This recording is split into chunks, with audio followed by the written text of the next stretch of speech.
सोमवार व्रत कथा। पहले समय में किसी नगर में एक धनी व्यापारी रहता था। दूर दूर तक उसका व्यापार फैला हुआ था। नगर के सभी लोग उस व्यापारी का सम्मान करते थे।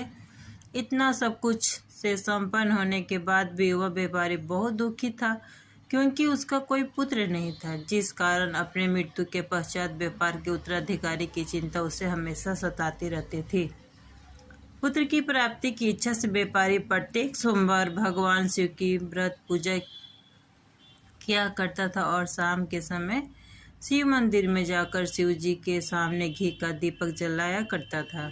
उसकी भक्ति देखकर मां पार्वती प्रसन्न हो गई और भगवान शिव से उस व्यापारी की मनोकामना पूर्ण करने का निवेदन किया।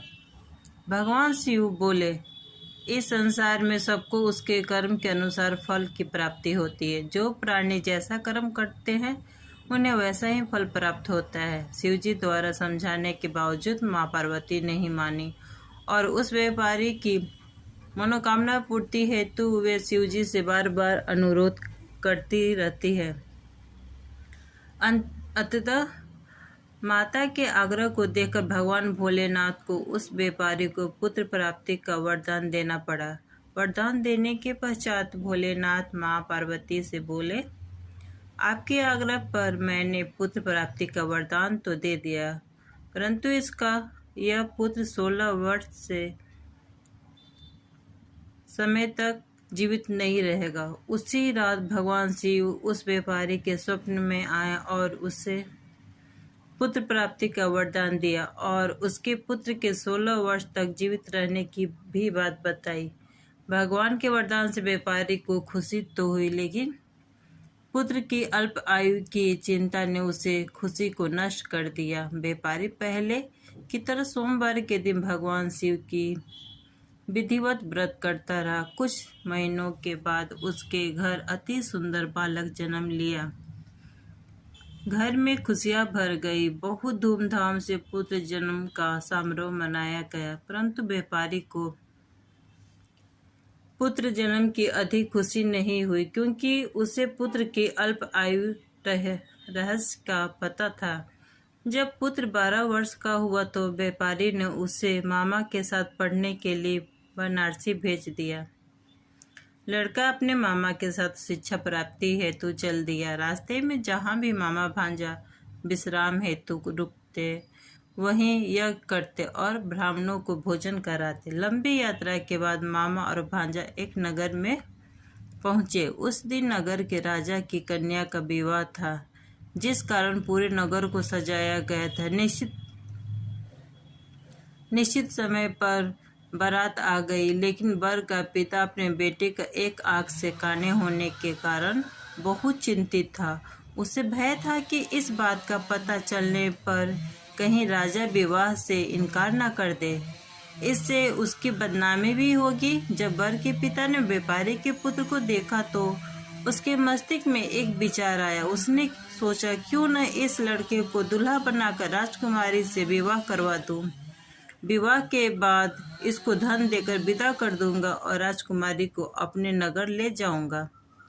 वर के पिता ने लड़के के मामा से इस संबंध में बात की। मामा ने धन मिलने के लालच में वर के पिता की बात स्वीकार कर ली। लड़के को दूल्हे का वस्त्र पहनाकर राजकुमारी से विवाह कर दिया गया। राजा ने बहुत सारा धन देकर राजकुमारी को विदा किया।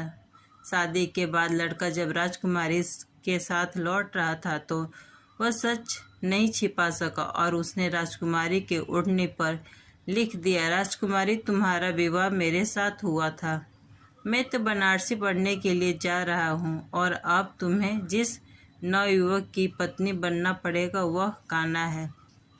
जब राजकुमारी ने अपनी ओढ़नी पर लिखा हुआ पढ़ा तो उसने कान्हे लड़के के साथ जाने से इनकार कर दिया। राजा सब बातें जानकर राजकुमारी को महल में रख लिया। उधर लड़का अपने मामा के साथ वाराणसी पहुंच गया और गुरुकुल में पढ़ना शुरू कर दिया। जब उसकी आयु 16 वर्ष की हुई तो उसने यज्ञ किया। यज्ञ के समाप्ति पर ब्राह्मणों को भोजन कराया और खूब अन्न वस्त्र दान किए। रात को वह अपने शयन कक्ष में सो गया। शिव के वरदान के अनुसार शयनकक्ष अवस्था में ही उसके प्राण पखुड़े उड़ गए। सूर्योदय पर मामा मृत भांजे को देखकर रोने पीटने लगा। आसपास के लोग भी एकत्र होकर दुख प्रकट करने लगे। लड़की के मामा के रोने बिलाप करने से स्वर्ग समीप गुजरते हुए भगवान शिव और माँ पार्वती भी सुने। पार्वती ने भगवान से कहा, प्राणनाथ, मुझे इसके रोने के स्वर सहन नहीं हो रहे। आप इस व्यक्ति के कष्ट को अवश्य दूर करें। भगवान शिव ने पार्वती के साथ अदृश्य रूप में समीप जाकर देखो तो भोलेनाथ पार्वती से बोले, यह तो उसी व्यापारी का पुत्र है जिसे मैंने 16 वर्ष की आयु का वरदान दिया था। इसकी आयु पूरी हो गई। माँ पार्वती ने भगवान शिव से निवेदन कर उसे बालक को जीवन देने को आग्रह किया। माता पार्वती के आग्रह पर भगवान शिव ने उस लड़के को जीवित होने का वरदान दिया और कुछ ही पल में वह जीवित होकर उठ